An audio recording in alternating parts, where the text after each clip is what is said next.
Good day guys, and welcome back ulit sa ating channel. Panibagong araw, yes, panibagong video na naman ang share ko sa inyo. Today's video guys, ang Yamaha MIUI 125 ay nagkaroon ng problema sa kanyang electrical system. Sabi ni owner guys, ay bigla na itong ayaw umandar no, at nagkaroon ng check engine. Kaya lagi nagbiblink at possible daw yan daw ang dahilan kung bakit ayaw daw umandar ang kanyang motor. So, iyon natin ang kanyang susi guys, no? Para mabilang natin kung anong ng check engine meron siya. Mabagal at mabilis. 1, 2, 3, 4, 5, 6, 7, 8, 9. So yun guys, ang bilang ng check engine meron siya is error 19. Ibig sabihin, isang mabagal at siyam na mabilis. Off natin. So ulitin natin guys ng pagbilang. Para sure talaga kung error 19 siya. On natin ulit. Okay.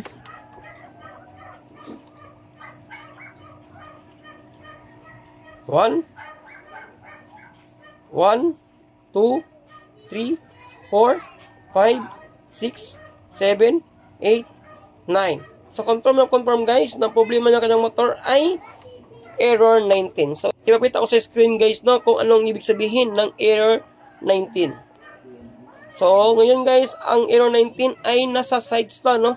Ibig sabihin, nagkaroon ng problema sa kanyang side stand switch. Possible ito ay nagkaroon ng lost contact, no? Dahil sa katagalan ng kanyang motor. Kasi guys, ang ganyang motor ay almost 6 years na, no? Sabi ni owner, possible nagkaroon ng lost contact sa kanyang switch. At hindi na nag-connect papunta sa kanyang ECU. Kaya naglaging nabiblink ang kanyang dashboard at nagkaroon ng error 19 at ayaw na siyang umandar at mag-start. So, napaka-basic lang guys, no? Kahit kayo kaya nyo itong gawin. So, kukuha lang kayo ng star screw, no? Tanggalin nyo ang screw bolt na yan sa kanyang footboard. So, dalawang screw bolt lang tanggalin nyo, no? Okay. Yung nasa ibabaw pala, at saka yung nasa ilalim, yung malapit sa kanyang side stand. So, yan guys. Yan pa pangalawa. Pwede nyo na siyang backlasin, no? Hilain nyo pababa. So, pagkatapos nyan, kapag mahila na ninyo siya, ay makikita nyo na ang kanyang side stand switch, no? Nakatabi ng kanyang side stand. So, ang bolt ng kanyang side stand switch ay maliit na alin, no? Dalawang maliit na alin. So, gagamit kayo ng alin wrench para mabunot nyo ang switch na iyan. Yan ang tinuro ko guys, no? Yan po ang problema ng kanyang motor kung bakit nagkaroon siya ng error 19. Possible nagkaroon ng lost contact sa loob ng kanyang switch sa kanyang side stand. Kaya lagi nag-blink ang kanyang dashboard at ayaw umandar. So, tanggalin natin ang dalawang alin niya, no? Alin na yan.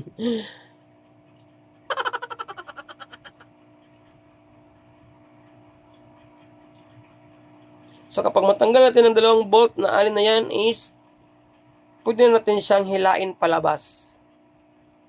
Okay. So, yun, no? Kapag nakita nyo itong video ito at nakaranas ang inyong motor ng ganyang error, ay kaya-kaya lang gawin guys kapag nakita nyo ang mga procedure na gagawin natin sa kanyang switch. Napaka-basic lang talaga guys. So ngayon, tanggal ng kanyang dalawang alin na bolt. Ang next step natin gawin ay kukuha tayo ng star screw, no? Kasi sa likuran ng kanyang switch, side stand switch, ay may 4 na screw bolt na maliit.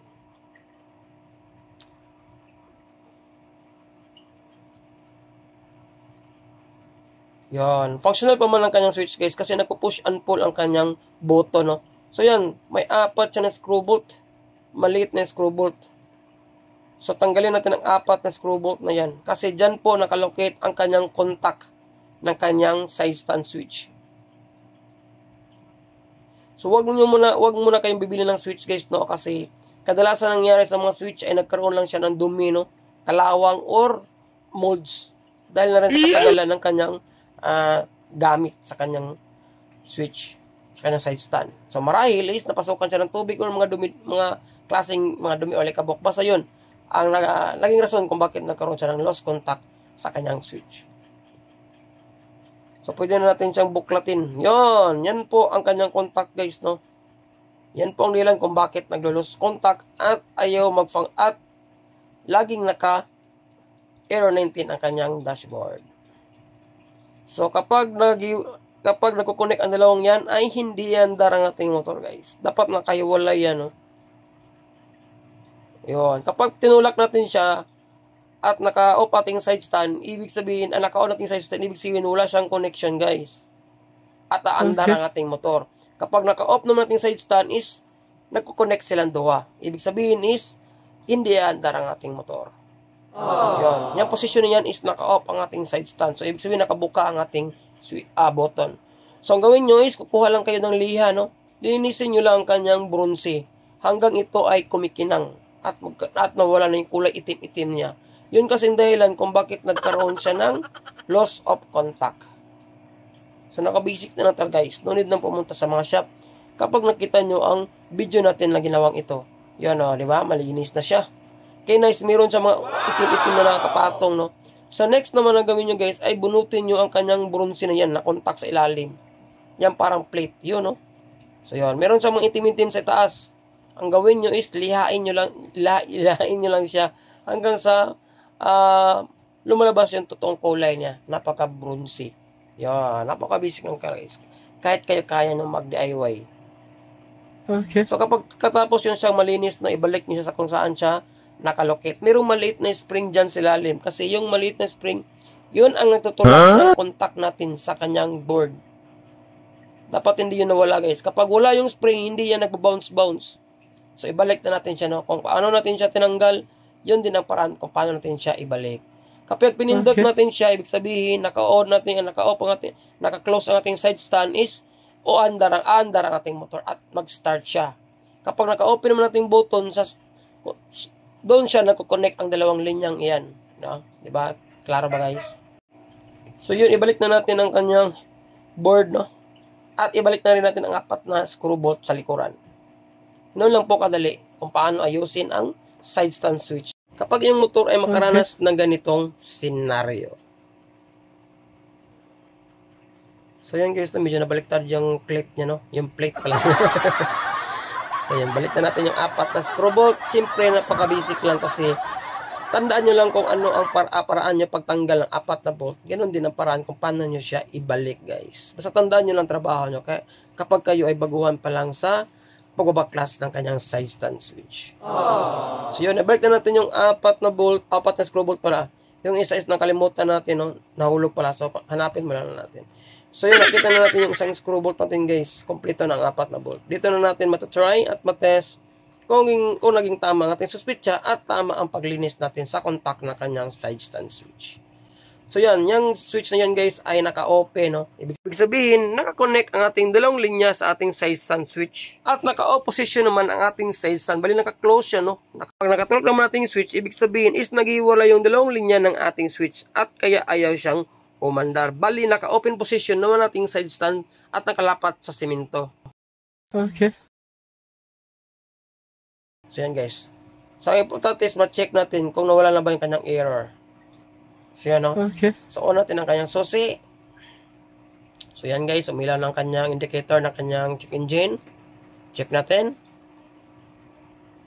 So yan, guys, no, hindi na umilaw ang kanyang check engine. Ibig sabihin is to confirm na ang error ng kanyang motor ay ang kanyang side stand switch. Yung error 19. Yan. Since malinis na siya at nag-workout na ang ating paglinis ng kanyang contact, guys. At na-confirm na rin natin na yun pala ang hinala natin. Ang kanyang error 19 ay nasa kanyang side stand switch.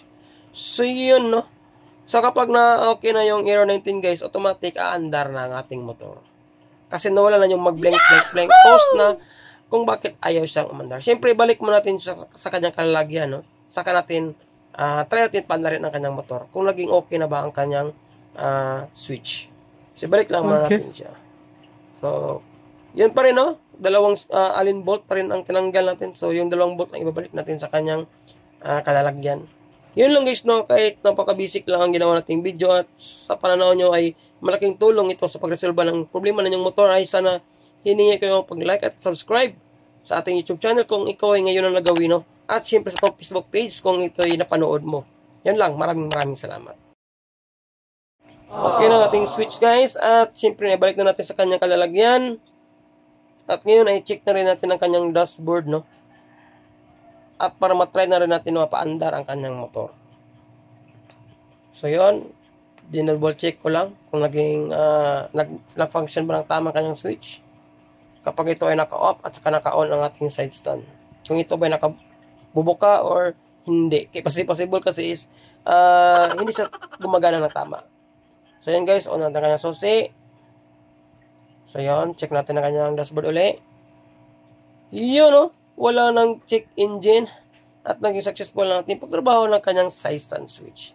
At syempre, ibanda rin natin ang kanyang motors para sa pinalin ng ating trabaho. On natin. At syempre, push start na natin.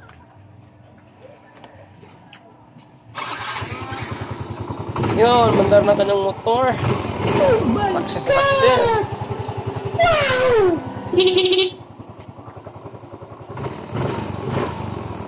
So, off natin ulit guys. At double check lang natin para hindi tayo mapaya sa ating customer. And mila na kayo indicators. Kanyang check engine. Start natin ulit.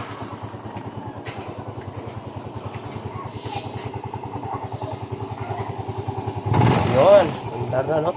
So, yun lang guys, no? Sa araw na ito, sana sa video guys, magkaroon ka ng idea kung paano ayusin yung motor kapag nakaroon ng check engine error 19. Maraming salamat sa sulit na suporta at panood. See you sa aking next video. Ride safe. God bless. Shout out sa ating poging mekaniko.